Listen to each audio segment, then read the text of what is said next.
So for the next presentation, I'm very proud to introduce a wonderful and talented saxophone player and composer, and also a person that has been with us for much longer than this year. He was in the Institute before the master. He graduated from Berkeley, and before Berkeley, he was at the Boston Arts Academy and City Music. So he is really much a Bostonian and a product of the great educational system of this city. And I'm also want to be of the Global Jazz Institute. We're being so proud of him through all these years. And we send him in numerous trips. I think the last one was in the Dominican Republic, right, in Panama. He's going to go to Italy next week, representing the Institute as well. And his advisor through the year, I would like to recognize also Alan Chase. Thank you. Please welcome Alan Chase in the morning. Thank you. And the great Bill Pierce again. Please clap for Billy.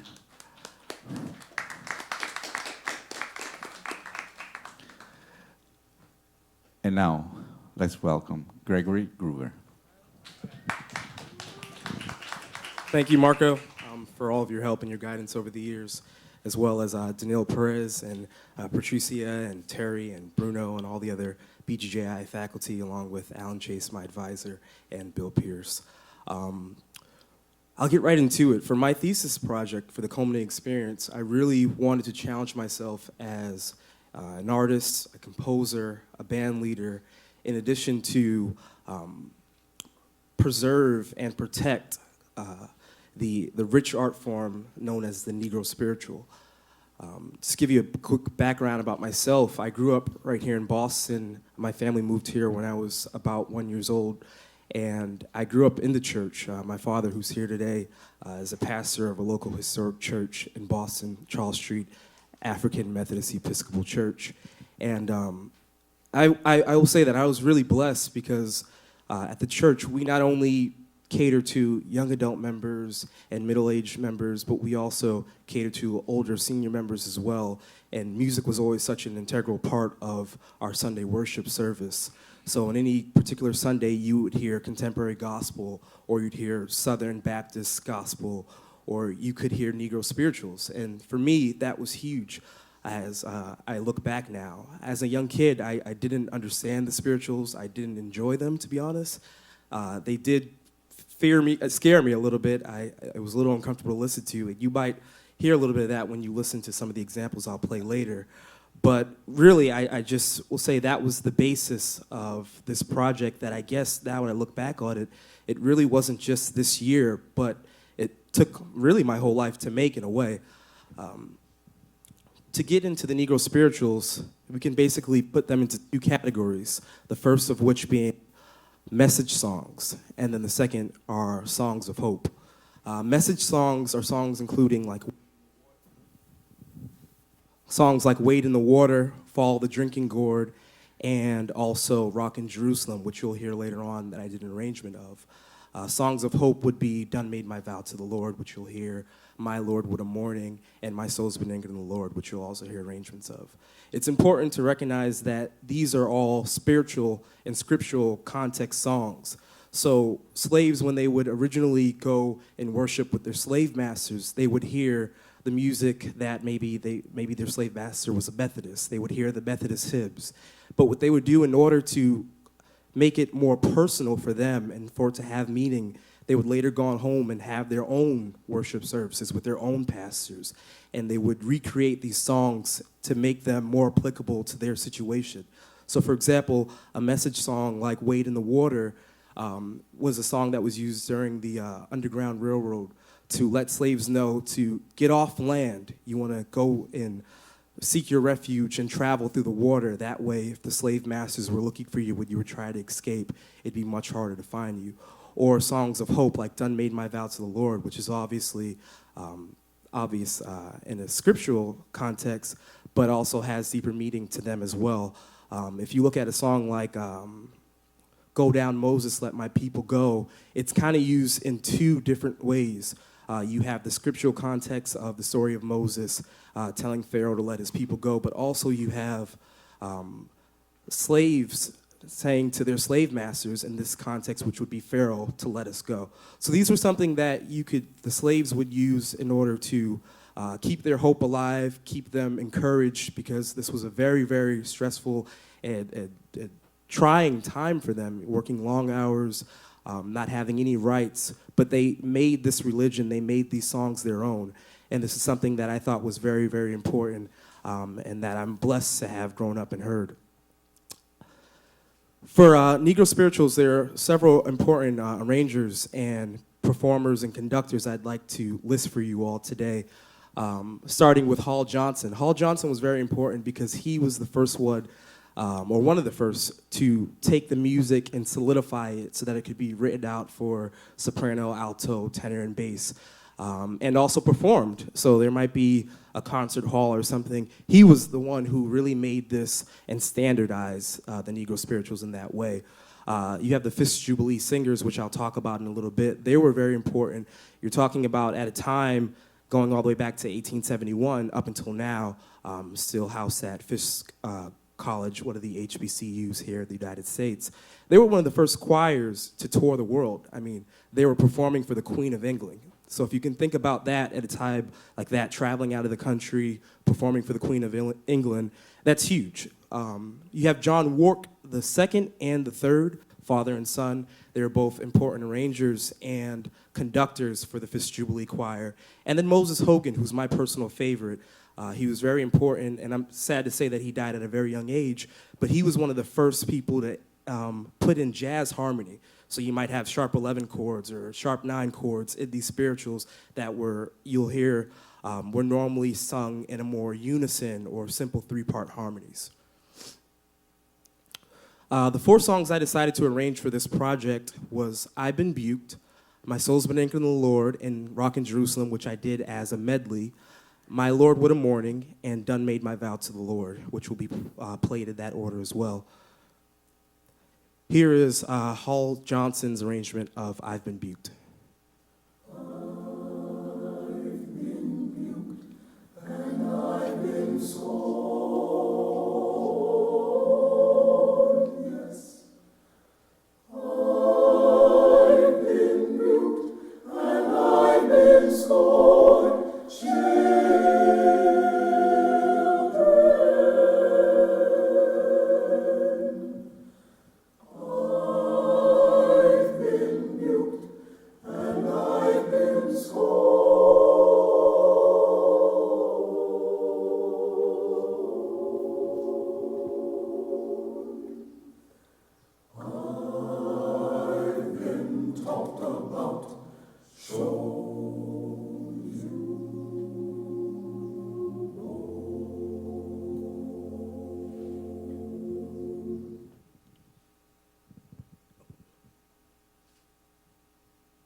And here's my arrangement for "I've Been Buked." For this one, and for all the arrangements really, I wanted to respect the melody of the song. I didn't want to change that, alter it in many ways at all.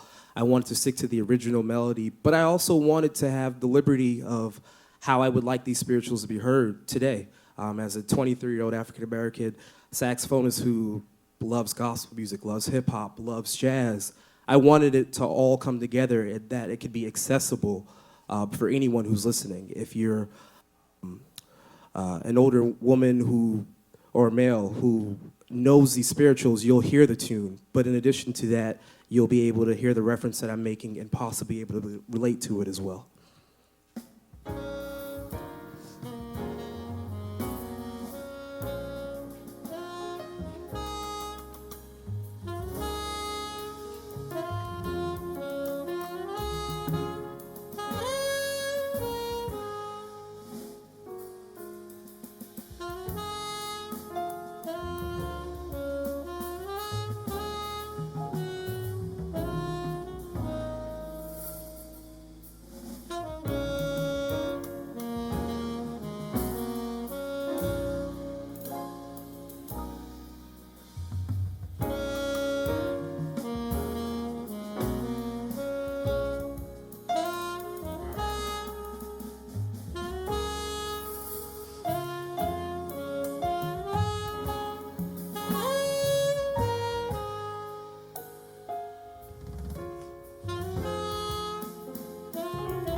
Thank you.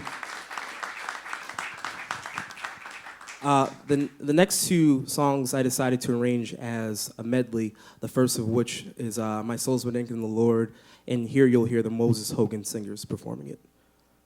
In the Lord, my soul's been anchored in the Lord, in the Lord, my soul's been anchored in the Lord, in the Lord, my soul's been anchored in the Lord, in the Lord, my soul's been anchored in the Lord. And here's the Fifth Jubilee Singers performing Rockin' Jerusalem, the other song that I decided to arrange with the medley. Oh, Martha, oh, Mary, ring them bells. Oh, Martha, oh, Mary, ring them bells. Jerusalem, Jerusalem, Jerusalem, are ringing them bells. Jerusalem, Jerusalem, Jerusalem, are ringing them bells. And here's my arrangement that follows the same format, My Soul's Been Anchored in the Lord, and then Rockin' Jerusalem.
Thank you.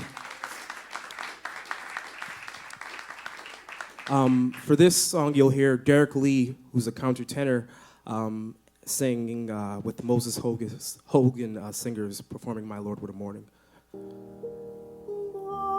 Lord, what a morning.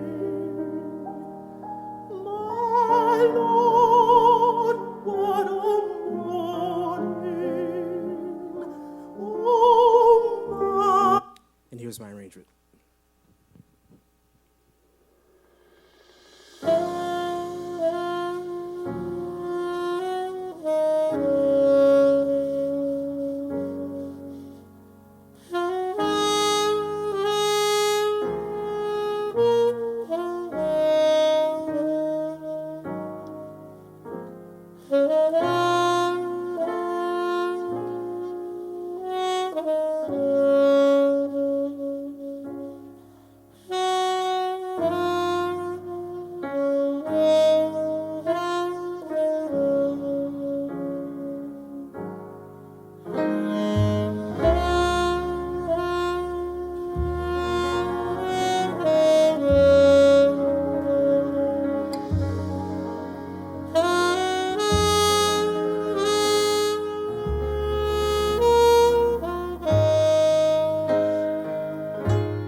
Thank you. Here are the Fifth Jubilee singers performing Done Made My Vow to the Lord. Done made my vow to the Lord, and I never will turn back.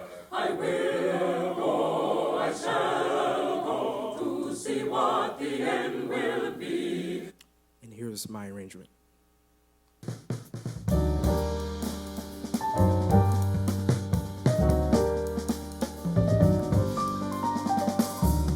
This was also the very first arrangement that started this project for me.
Thank you.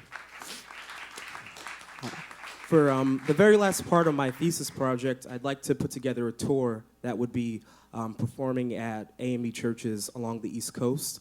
And I really wanted it to be free of charge for the church, for all the churches. For this, I really would like to, as I was saying before, make it very accessible. People who wouldn't normally go out to hear jazz, we're bringing the music to them. And we're also bridging the gap between generations. I tried to make, with all the arrangements, tried to make them accessible for all ages. Anyone could relate to it. And then also the biggest piece would be the cultural preservation of keeping the Negro spirituals alive. Because as I said before, unfortunately, although I was blessed to be a part of a high school that had a spiritual ensemble and also a church that performed these regularly, they really aren't a part of our regular Sunday services in many churches. So this would be my way of doing my small part of performing these pieces. In addition to playing at these churches, I would like to have a guest lecturer to do a small intro about Negro spirituals and the importance of it and why we should continue to teach our children the music of our forefathers, because without spirituals, there wouldn't be blues, there wouldn't be jazz, there wouldn't be hip hop. This is the very first African-American music that uses spoken word as a way for not only protest, but also a way to give your voice to the voiceless, the people who are without. So I'd just like to say thank you guys, and I would like to quickly just credit Jesse Tate, who played piano, Chung Min Jun, who's a Berklee Global Jazz alum, who played bass, Jairus Yoakley, another Berklee Global Jazz alum, who played drum set, Adam Weiss, the head engineer, Daniel Babai, who's been helping with some of the mixes that you heard today, Jeremy Groover Flores, and Angela Flores, my sister and brother-in-law, who did the video, Alan Chase, my advisor, thank you for all your help, and Bill Pierce, of course, who's been a great mentor and a hero of mine for quite some time, and once again, for Marco, Danilo, Patricia, Terry Lynn, all of the BGJI faculty, Carl, Bruno, thank you guys so much, and I wouldn't be here if I just quickly say thank you to J. Curtis Warner, who started the City Music Program. You've been such a big inspiration to me, and I wouldn't be in Berklee, I wouldn't be pursuing music if it wasn't for what you were doing and the work that you've done. So thank you so much.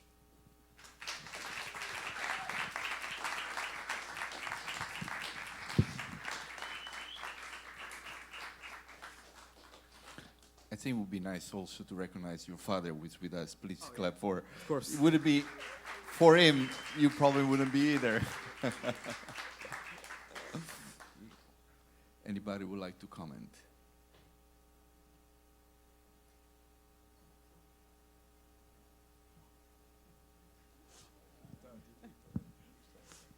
Congratulations again.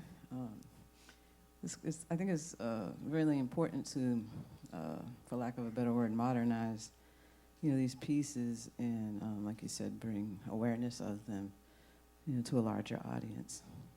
I have a couple of questions. The touring that you said you plan to do, have you started any steps toward that? Have you,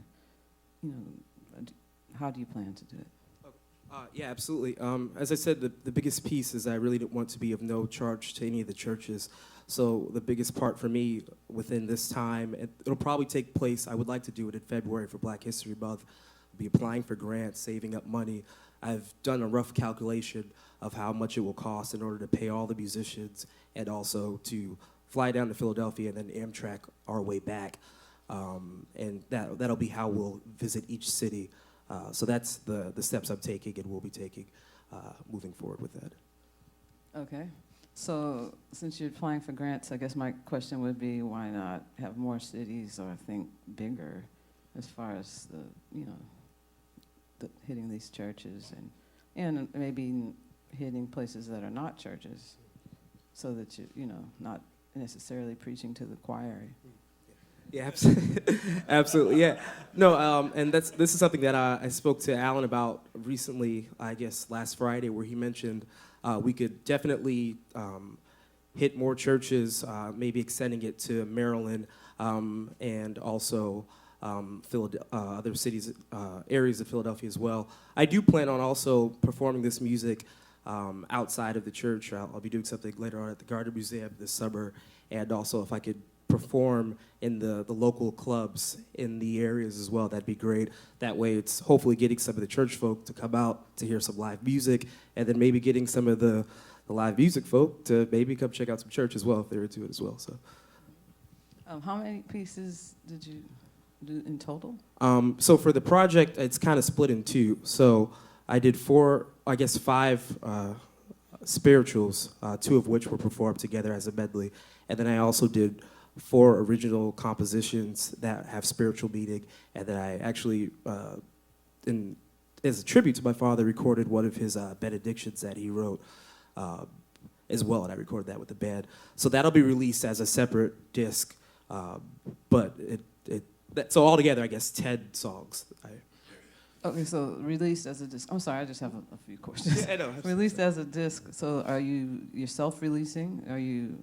Have you made plans for that? Yeah, I plan on releasing it myself, but I do want it also to be free for download and to be on all the streaming services, but to also have as a physical copy. If someone wants to purchase a physical copy at one of the concerts, they can go home and take it with them, and that money can be used for, whether it be extra gas in between, all the little things that I might run out of money with the grant, I could have that and servicing that, and then also funding the next project. Obviously, we did all this on Berklee's wonderful service to us by allowing us to record for free. So we're thankful for that. But as it said in the beginning, this is the Negro Spiritual Songbook Volume 1, and I plan on releasing a Volume 2 project. So this music will, the compensation that we'll get for the CDs will also help pay for recording and producing the next. Okay, so Volume 1 and Volume 2. So then maybe after Volume 2 there will be enough songs to, because I guess I think something that would be cool is to have them in a published book, or a way that other people could play them. Because I didn't hear you talk about that. And Yeah, no, if that- you're rearranging songs that a lot of people know, and that maybe part of the goal is to modernize the playing or performance of these songs, even inside the church, a way to, I think it's almost another project to really try to have these published and have sheet music and try to get other people to play these reharmonized arrangements, kind of bringing jazz more into the church, so to say. And since you haven't done part 2 yet, I would encourage you to, even expand more on the arrangements outside, because I think everything I heard felt like it was basically in 4/4, and I think just as an advice to maybe expand the rhythmic structures of these, and also because the melodies start to sound the same after a while, so I think it's important to even harmonically or just whatever tendencies you have for writing, in the second half, Volume 2, maybe try to expand those tendencies so that you have even more variety with those pieces. Absolutely. But congratulations on a great project. Can't wait to hear the rest. Thank you. Gregory, superb, man. And to be, around you for so many years now and seeing your growth, I really congratulate you. And especially, and we talk a lot about, like what is the purpose of what we do? What is your intention? And I think you found it. And I think the piece, My Lord, What a Morning, that the sound that you portray in that, and I don't know if you heard it, but it made me feel like the way Train had that effect of any ballads to, those long, sustained, beautiful, like it meant something to you, playing that, and it was transmitted very strong. So I would, almost encourage you to go into different direction and support to what Terry Lynn said. I mean, maybe come out with a real book of spirituals and your own flesh reharmonizations, and also maybe a ballad record of all these things. To do a ballad recording with strings of spirituals, I could hear a symphony behind that, So I think you found something really unique, really special, and worthwhile dedicating your life to us. So my congratulations to you and the work you have done to do that. Thank you. Thank you. Yes, and in addition to what Terry and Danilo say, I was also thinking about perhaps another idea would be to create like an educational model where you do clinics in university, high schools, or in just to not only present your music or present the whole spiritual literature through just the way you did there. So adding an educational part of it would be very interesting. And I was wondering, I completely agree with Danilo, and I also felt that connection very strongly. in your sound, the way you were delivering the melody. Can you talk a little bit about how was your reharmonization process? What kind of challenges if any, you found? How you were going about to get these songs and putting in the world that you have? Yeah, absolutely. Well, for many of the spirituals, they have like a major or minor pentatonic sound. So in one hand, it lends itself to be easy and recognizable as a musician, but then it does kind of make it a little difficult to, in some ways, because you kind of do start to find yourself in a little bit of a box of how you could do it. So, for example, on "Done Made My Vow to the Lord," or I'm sorry, "My Soul's Been Anchored in the Lord," I decided to try major and minor. So the melody is obviously, which is basically F minor, and I started with the relative major, which is one of the relative majors, which would be D flat. So I started with the first chord, D flat major, and I started with the actual bass line. Oh, thank you. So.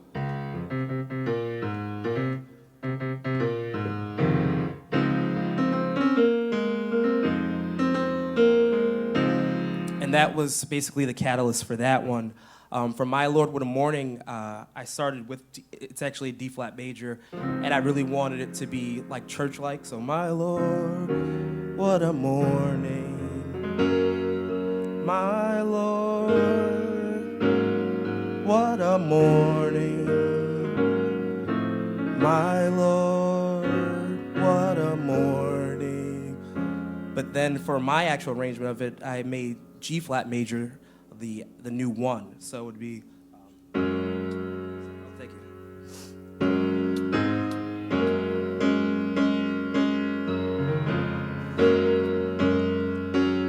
And for that, I would take the same melody, My Lord, What a Morning, but I had it over a new found setting. So instead of it being in D flat major, now it's kind of in G flat major.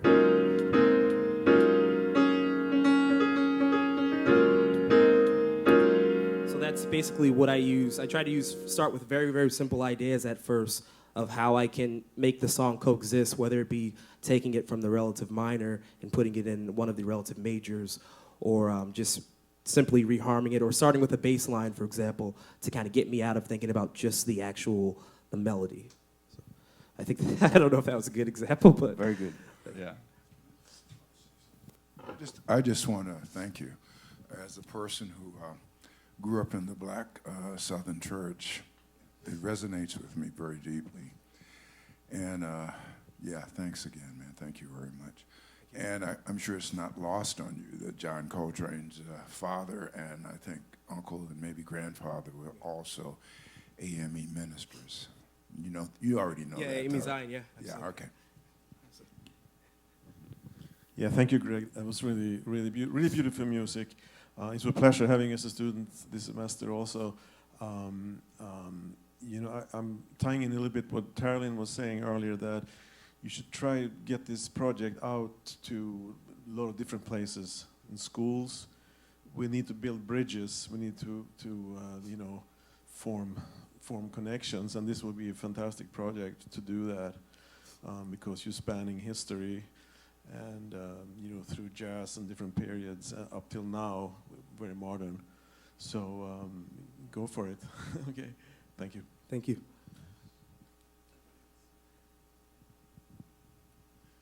Beautiful work. Thank you. One thing that brought an idea to my mind when Terry Lynn was talking about the progression of this project, maybe connecting with some of the local choirs, you know, whether they be, I mean, there's some amazing choirs in these churches, and make it a kind of co-production or, you know, event. I won't call it a production, an event. The other thing, I wonder if you, I'm going to ask you a question about the difference the boundaries and the links between spiritual, blues, gospel, and jazz. What are the boundaries? How do you define that? Well- And then what are the links? What brings them together? Absolutely. Well, I mean, if you think about the most basic one that comes to mind for me, if you had to set a boundary, would be the difference between secular and liturgical. So blues and jazz being what we would call secular music, but then the gospel and spirituals being more something that's based on biblical verses or an actual call between you and your Lord and Savior. But as we all know, it's from the very beginning of time, jazz musicians and gospel musicians have coexist. I still do it today. You play at the clubs on a Friday night, Saturday night, and you play church Sunday morning, and that doesn't necessarily, and at least for me, there is no border when I play, kind of coming from the same place for both. But if I had to, I would say they're actually more related than they're separated. Blues, jazz, gospel, they use some of the same westernized harmony. They have some of the same chord progressions. The difference just would be what you're performing the piece for and who you're performing it for. And many times the location of where you're actually performing the pieces. But they are very much connected, and I feel they have been from the very beginning of time. The second question, if you could remind me. No, that was Oh, okay, so, and well, then. just I think you touched on it, the boundaries and the links, what links them together. Absolutely. Yeah. Thank you. Congratulations, Greg. It's great to hear this project. I've been hearing it develop all for the last 2 semesters, and I'm really happy to hear the results of your work here. I thought it was a great presentation. Mostly I just want to congratulate you on it and on the clarity and your mission in doing it is very clear. Your presentation was really clear. The musical results are excellent. And one thing I wanted to say is just your tone on the saxophone is, I want to recognize how much work goes into that as a saxophonist and teacher, I know. And it creates a presence and spiritual feeling, just the tone, just the sound you get on the horn, and encourage you to keep, sort of trust that and let it carry the music, which you did, and keep working on that because it's beautiful and it's very special. It's very human, very real to me. So I appreciate that a lot. And it sounds like you, so. I just had one little technical thought, and I wondered if you'd thought about it, and it related to what Terry Lynn was saying about variety, creating variety, especially if you go into volume 2 or more than 10 of these arrangements. Have you thought about, these songs are usually sung, as far as I've ever heard, in one key. I mean, they don't modulate in the traditional performance. But you could move around. You have 11 other keys, and without being super intellectual or difficult or losing your audience or just doing it to do it, there might be ways to move in chromatically that would stay with the mission of the music and keep that feeling of uplift and transformational feeling and the depth of it, and not be always staying in one key through every arrangement. And that just might be a thing to think about. Have you thought about that at all? Have you ever toyed with that, or? Yeah, a little. We've spoken a little bit about it in advising, and it's something that I'm definitely going to try to do for the next project. More so for the next project, I've been thinking about the instrumentation. I wanted to make it a little bit more modernized by having a vocalist, an electric bass player, mainly keyboards. For this project, there will be a poet, but the poet will be more involved. But in terms of the key centers and stretching out the time, the rhythmic time, that's something that I'll definitely shoot for doing on the next project as well. Yeah. Great. Thank you very much. Thank you. Okay, Gregory Groover. Thank you so much. Wow.